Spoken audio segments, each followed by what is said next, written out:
Og nu er det co-main event, kan man kalde det. Det er Nicolas Sharpshooter Dalby, som vi skal møde her.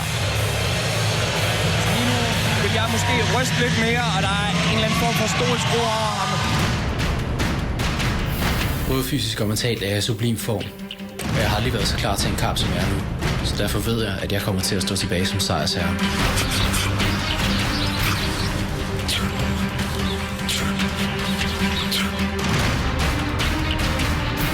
Trušek har en meget unik stil, men jeg ser en masse huller i den. Så han kommer til at fortryde, at han er taget til Danmark, når han træder ind i buret med mig.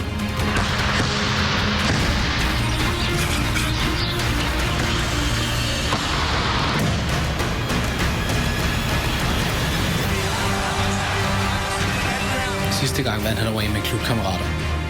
Og den her gang ser jeg frem til muligheden for at få hævn. Ved at besejre Kenneth Rosford Næs, så beviste Trušek virkelig, at han befinder sig blandt de allerbedste i Europa.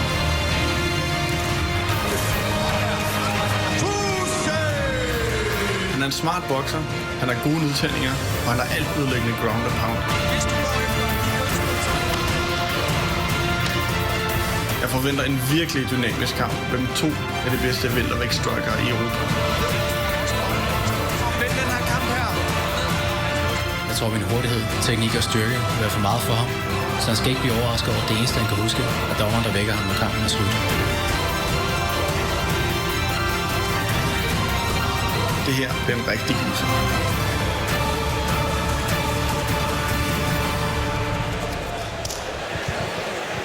Det er altså hævnens time, som I lige fik forklaret i det lille indslag med Nicolas Dalby. For det er ham her, Ivica Trušek, der gjorde det onde ved danske Kenneth Rosford Næs i Royal Arena 1. Og det er helt klart en stor motivation for Nicolas. Det er en kæmpe motivation. Altså netop det at være klubkammerat, det tror jeg, det betyder så meget, fordi at de her drenge her, de træner jo så meget sammen. De ser hinandens svagheder, og de ser hinanden, når det gør rigtig ondt. Altså, du ved, når mænd de kan være sammen som klubkammerater, altså jeg siger ikke, at de er her det her, men det er en form for militær samarbejde, som de har her. Det er en kammeratskab, som man ikke rigtig kan røre ved. Så jo, selvfølgelig er han da topmotiveret, men bare rolig. Selvom han ikke havde en klubkammerat, der havde tabt til Trušek, så vil han jo stadigvæk være topmotiveret. Han er 8-0. Lige nu, hver kamp han har, der kæmper han for at undgå et nederlag lige nu. Hver kamp, han tager en sejr i, er han endnu tættere på at komme til USA og kæmpe i Bellator, eller i UFC, eller i en af de andre store stævner. Han kan rejse rundt i Europa med det talent, han har nu allerede. Så man kan sige, han kæmper ikke kun for hævnen, men bare roligt, den er stadigvæk lige så sød.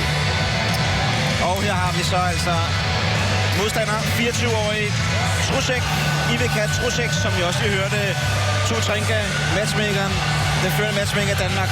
Det er meget, meget stor respekt for i interviewet. Jamen, det handler jo netop om, fordi at han sidste gang kom til Danmark, og faktisk vi troede, eller jeg regnede selv med at kende Rosford, som er en af de, i hvert fald en af pionererne i dansk MMA. Jeg var rimelig sikker på, at han ville vinde den her kamp her. Og The Terror Trušek, han skilte altså Rosford ad. Det var dominerende boksning, han havde der, og Rosford lignede ikke, han havde lyst til at være i ringen med ham til sidst. Og det er måske det aller værste, for jeg mener, hvis der er en at tage lysten til at kæmpe ud af nogen, det er måske det værste, du gør ved en fighter.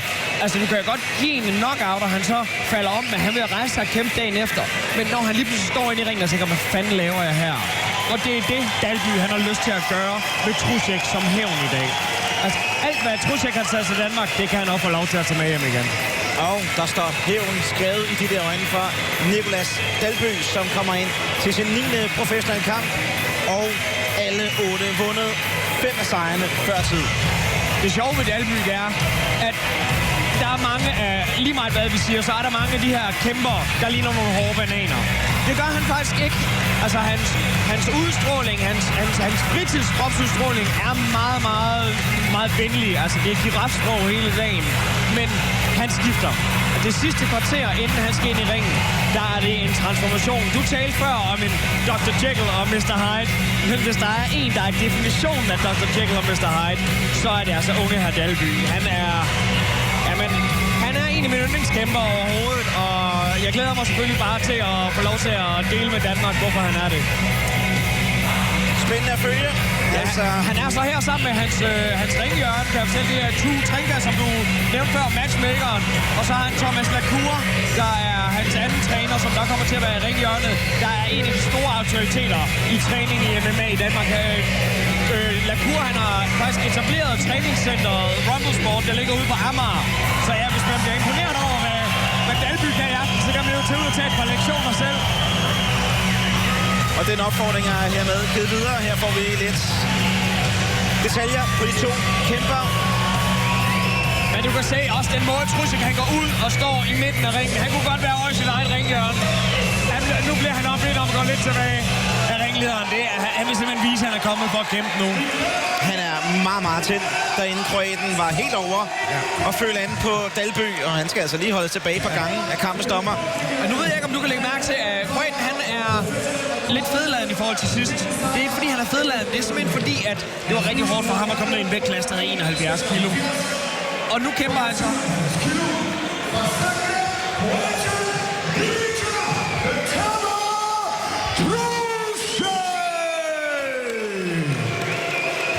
Kæmperen i det røde ringhjørne. Han er en MMA-fighter med en professionel rekordliste på 8 sejre, 0 nederlag. Han er 27 år gammel, måler 1,80, vejer 77 kilo. Fra Amager, Danmark, Nicolas Sharpshooter Dalby. Vores kamp er sponsoreret af Wicked One. Vores kampleder er Christian Haklov. Fight fair, fight clean, fight to win. Shake hands. Go back to your corners.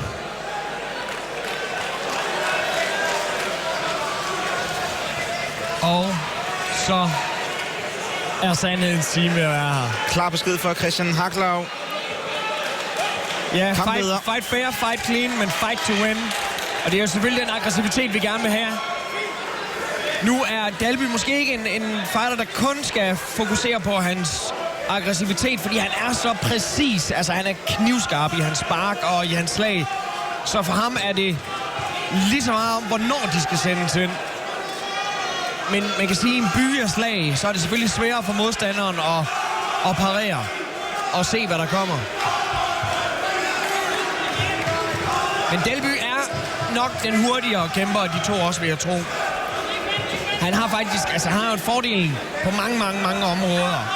Udover at Trusik, han selvfølgelig har knægtet en fra Rumble Sport, hvilket så jo må være Dalbys problem, fordi at hvis det er en mand, han træner med til hverdag, så kan det også være en mand, der har haft domineret Dalby.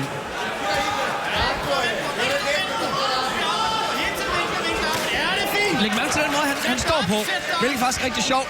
Mange de bokser, hvor de sænker sig lidt, altså ikke som traditionel boksning, hvor de har den her rankeryg her, men det er slet ikke den måde, som Trusik han kæmper på. Det er mere, kender du Floyd Mayweather? Det er præcis den måde, som han kæmper på, eller hvem som helst, men altså hvor han egentlig bruger sin skulder til forsvar, og så har han hele tiden den højre ladet. Og når som helst, hvor Dalby han blotter sig, så kan den højre blive sendt afsted.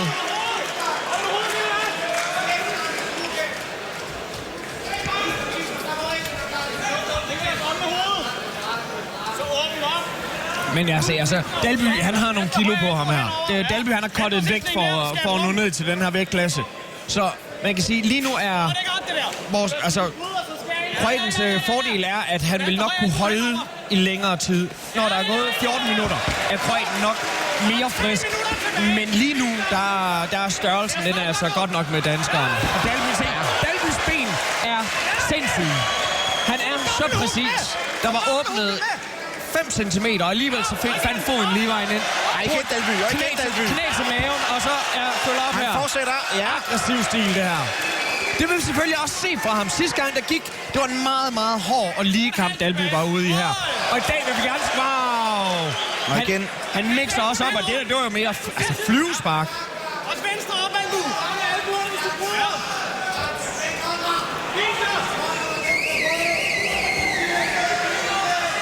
Meget præcis. Dalby, vi ser arbejde lige nu. Han har fået et slag under højre øje, som vi kan se på billederne, hvor det bløder lidt fra. Ja. Det er også meget, altså alt det mosleri her. Chancen for, at du begynder at bløde, når du mosler sådan her, er faktisk lige så stor. Fordi de bare ramler ind i hinanden, og vi er jo altså bygget af knogler, og de er rigtig, rigtig tæt på huden, og dem rammer du altså ind i. Så lige nu, det kan lige så godt være det, der grinder ham op.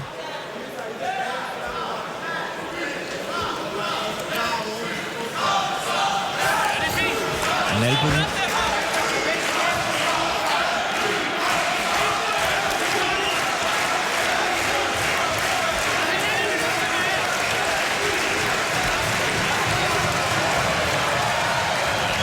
Meget tæt på. Han er så aggressiv. Det er slet ikke den her rolige kæmper, men det er selvfølgelig også, fordi han virkelig har noget bevis nu. Og det kan også være, at det måske ikke kun går efter, altså han ikke kun går efter sejren, men også går efter en dominerende sejr. En overbevisende sejr er selvfølgelig altid god at have på sit CV. Men se, han er lynhurtigt der. Så snart han sænker ind, så frem og halv blokering, halv spark. Sidste minut af første omgang. Så jeg var meget let på to. Altså, fuldstændig fokuseret, Nicolas Dalby. Meget, meget, meget fedt til den her kamp, må man sige.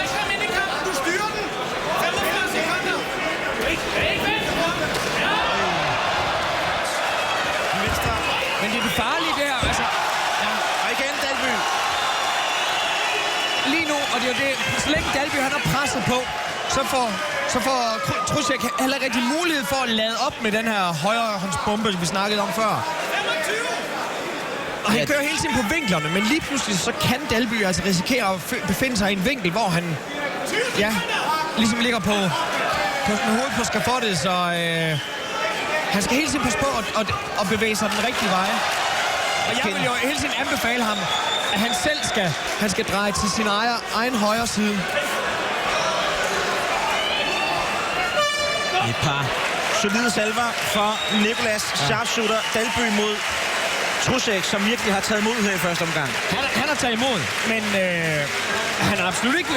Altså, det er ikke sådan, som om han bare har rullet over i et hjørne. Og hvis du kigger på Dalby lige nu, så kan du også se, at han har været i en fight. Du kan absolut se, at han har været i en fight. Det er... Han er farlig med det der fucking venstre huggen. Jamen, altså, du skriver Kroaten, han virker meget rolig lige nu. Det var fint, der kommer lidt blod. Men ja, altså, skal vi ikke sige sådan, at matchmakers lige nu, eller oddsmakers, de siger i hvert fald, at Dalby, han vinder. Det synes jeg faktisk er et voldsomt odds, det der. Der havde jeg lige smidt. Ja, for man kan også jeg har lige smidt 100 kroner. I oddsverdenen, der handler det jo om odds value, og der må man sige, Trušek, han virker ikke som en mand, der er på vej ud af den her kamp her. Og man er rigtig fan, hvis man satser en hund på Dalby for at få 101 tilbage. Men lige meget hvad, altså jeg synes jo bare, det er imponerende, at vi overhovedet kan få lov til at spille på sådan noget. Altså, det gør det bare lidt sjovere. Absolut. Men selvfølgelig, hvis man kan få sig et rigtig godt odds. Men der må man selvfølgelig også, at så skal folk jo... Prøv at se de her serier her for Dalby, det er virkelig præcision. Jamen, kontrolleret præcision, det er netop det, der er det vigtige. Altså, han er hele tiden klar til at forsvare sig igen. Men ja, vi er i gang med runde 2 ud af 3 potentielle her. Jeg siger, det er 6. minut, vi har taget hul på. Og Nicolas Dalbys ringhjørne har fået indtil videre bugt med det blødende højre øje for Dalby. Ja. Der var kontakt for begge to. Foden for Dalby, men der var faktisk også kontakt for hånden for Trušek.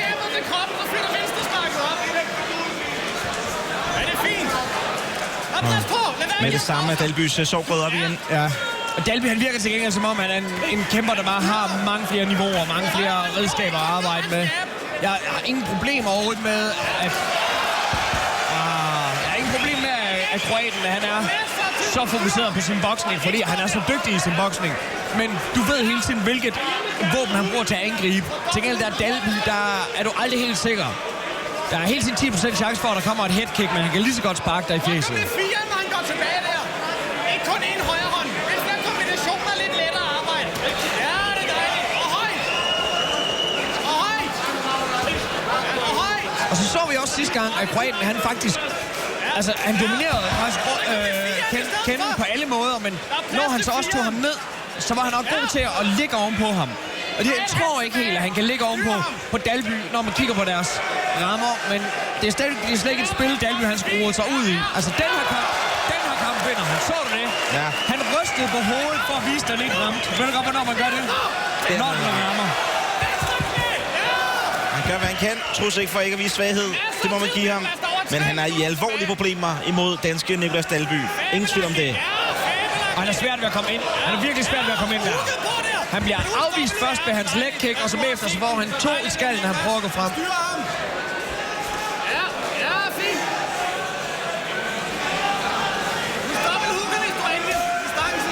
Der var måske lige lidt høj, men der er ikke noget bøvl der.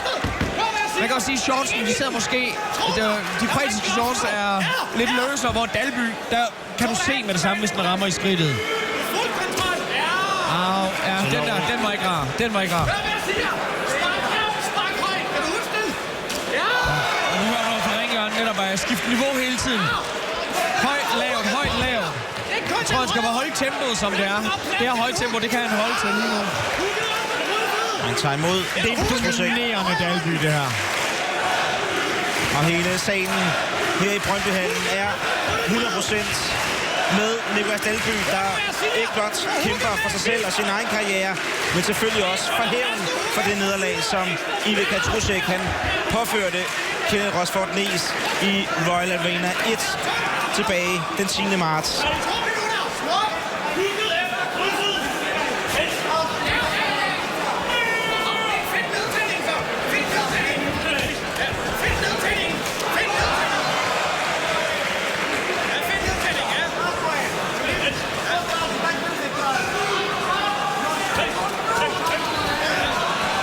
Altså, det er meget det samme mønster her.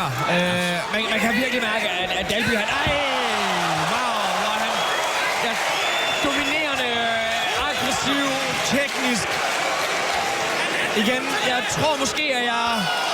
I maven også. Havde lidt for mange af de positive superlativer sidst om Dalby, men i dag, der er der ikke en eneste af dem, som der ikke har fortjent. Det er virkelig top. Det er top fighting, det her. Og må ikke, der sidder en enkelt eller to for UFC og ser med i aften. Der er ingen tvivl om, at matchmakerne i UFC, de følger med i det her. Den her kamp er faktisk på der er noget, der hedder 10 to watch. 10 vigtige kampe i verden, som der ikke er UFC-relateret. Og der er lige præcis den her kamp på den her top 10. Det er altså et fantastisk signal, som Nicolas Dalby han er i gang med at sende afsted. Men den her kamp, den er absolut ikke afgjort endnu. For kroaten, han virker som en mand, der stadig står solidt på benene. Han kommer ikke med så meget, men han virker heller ikke, som om han er rystet for alvor. Han virker ikke rystet, altså. Han er en rigtig fighter, kan man sige. Men jeg er til gengæld ikke helt enig i hans... Det var for højt, den der. Jeg er ikke helt enig i hans valg af vægtklasse. Jeg havde nok, selvom han siger, det er alt for hårdt, jeg havde set ham kæmpe en vægtklasse under. Jeg synes ikke, at hans ramme helt kan tåle det her. Men igen, altså, han burde jo selvfølgelig have sin hastighed, men han er bare ikke op imod et normalt menneske. Dalbys hastighed er umenneskeligt vanvittig. Endnu en suveræn omgang til Nicolas Dalby. Har Ivica Trusek noget i reserverne? Det bliver et stort spørgsmål her i tredje omgang. Jeg er mere interesseret i at se, om live-oddsene er blevet lavere. Kan man have et odds, der hedder 1,001? Så... Nej, den er... den bliver til 1,01. Den er stadig det samme. Før der, hvor jeg anbefalede... Du havner i den der clinch. Det skal vi have nogle knæ med. Han står super dybt. På kuret kan du arbejde. Og en fokuseret Dalby, som selvfølgelig har lidt problem over det højre øje. Her så vi det rigtig tæt på med den flænge, han har fået, men ikke noget, der burde give problemer i forhold til den sejr, som han i øjeblikket ubeskendt er på vej mod. Det er... Altså, det er ikke heldigt, det her.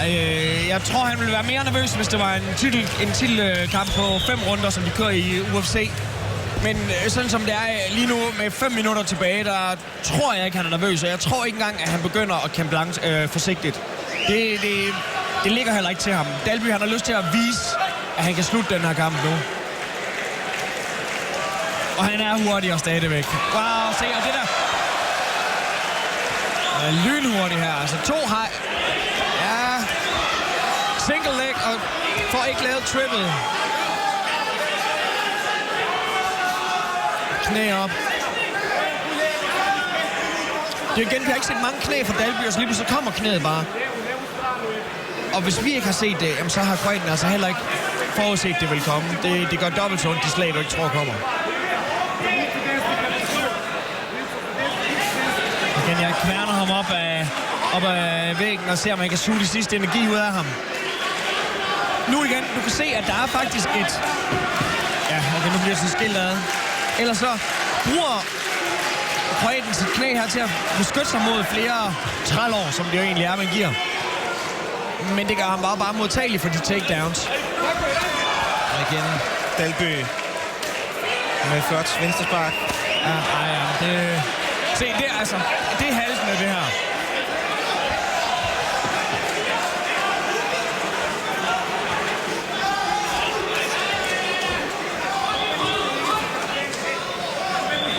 Men det er sjovt, der har måske ikke været så mange slagkombinationer fra Dalby. Men det her, han skal passe på.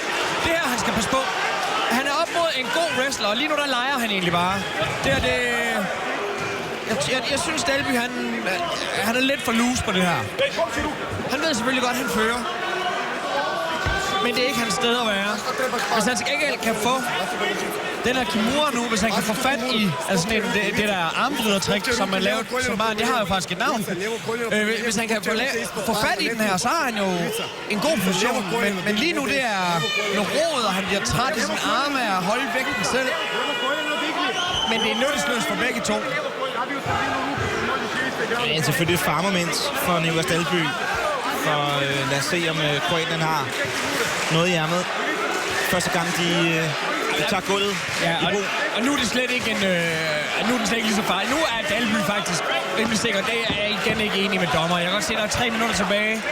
Jeg vil gerne have set, om Dalby han kunne have fået fat i submissionen her.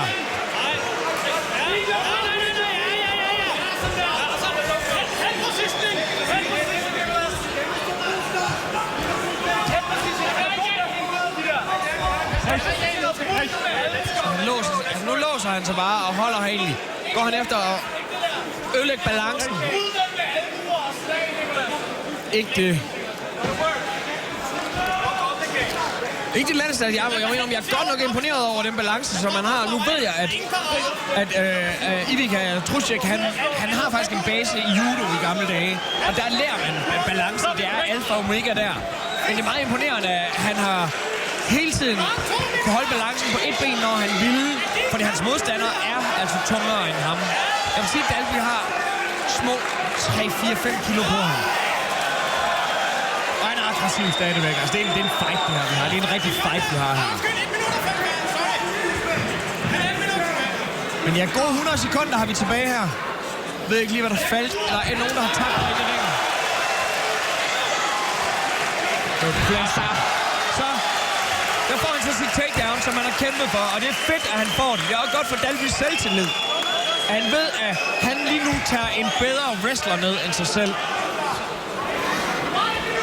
Eller, skal vi sige, en på papiret bedre wrestler.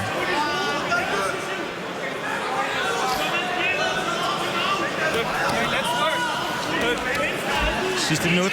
Det har han ikke lyst til at sige. Han burde ikke tage de her slag her. Men jeg tror, at Dalby han lige nu i sit hjerte har besluttet sig for, at nu bliver de nødt til at slutte her.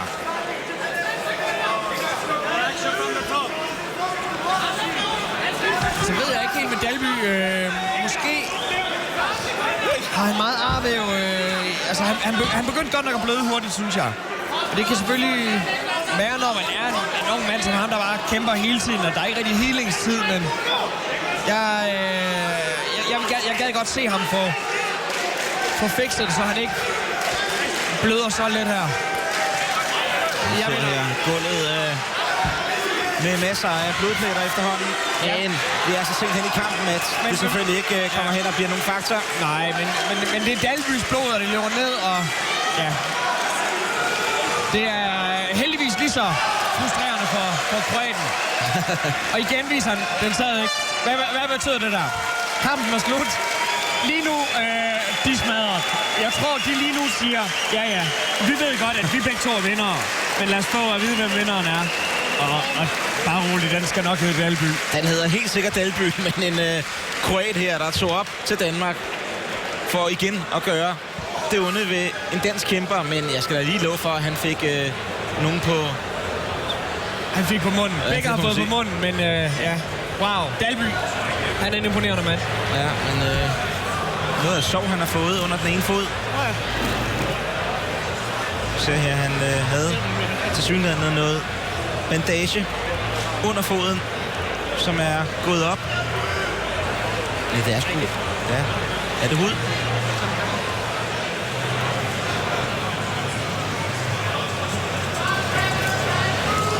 Det ser altså ud til at gå ud på hans fødder.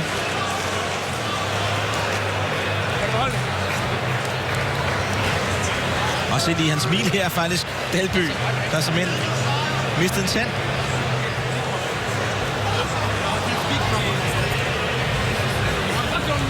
Og den kan de så stå og snakke lidt om, hvor blev den tand af. Jeg mener faktisk, at dommeren han tog den op. Men han kommer altså ikke helt uskat ud af det her opgør, må man sige, Nicolas Dalby. Men lad os nu se, hvad dommerne har fundet ud af.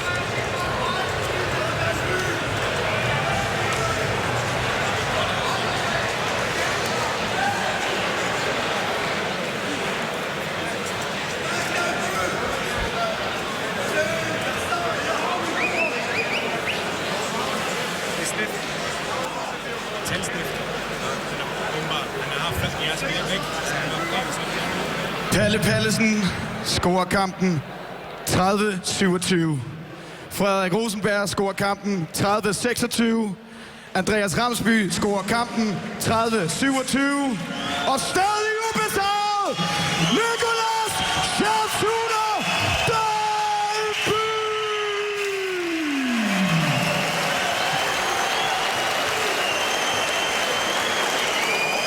Jeg står ved siden af Nicolas Dalby her, der først og fremmest gør det helt rigtigt og giver Krusek en ordentlig omfavning. Det var en ordentlig krig, I var i her.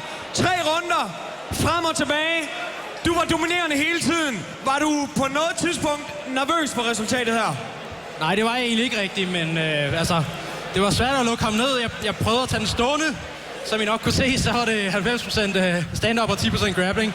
Men det han gør er relativt simpelt, men han er skide god til at gøre det, så det var svært at afslutte ham. Altså, vi snakkede før hernede, det mindede om Floyd Mayweather, når han boksede. Det var, hans stil er meget mere boksning end MMA. Du bløder. Men du blev cuttet i første runde allerede, og blødte faktisk forholdsvis meget ned over ham og ud over dig selv. Var du på noget tidspunkt nervøs over, at blødningen skulle stoppe noget? Jeg har aldrig prøvet at blive cuttet før, så det ved jeg helt ærligt ikke. Jeg var det ikke under kampen, men det kan bare være, jeg var dum og ikke tænkte over det. Sidste gang du kæmpede her, der var du måske ikke død tilfreds med din præstering, selvom at det heldigvis endte med en fortjent sejr. I dag der håber jeg, at du ikke er andet end kampstolt over det her. Det var et rigtigt mandearbejde. Mine damer og herrer, lav noget larm for vores helt egen ubesejrede Nicolas Dalby!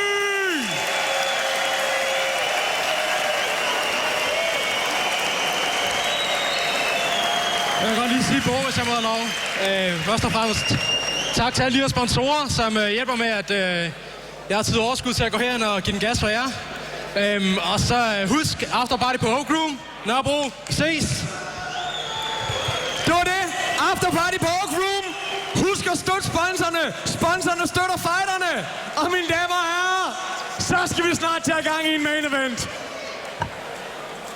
Og her, altså, fantastiske billeder af Nicolas Dalby, der i den grad fik skoven under hans kroatiske modstander, som var så under at slå hans ven ud i sidste Royal Arena.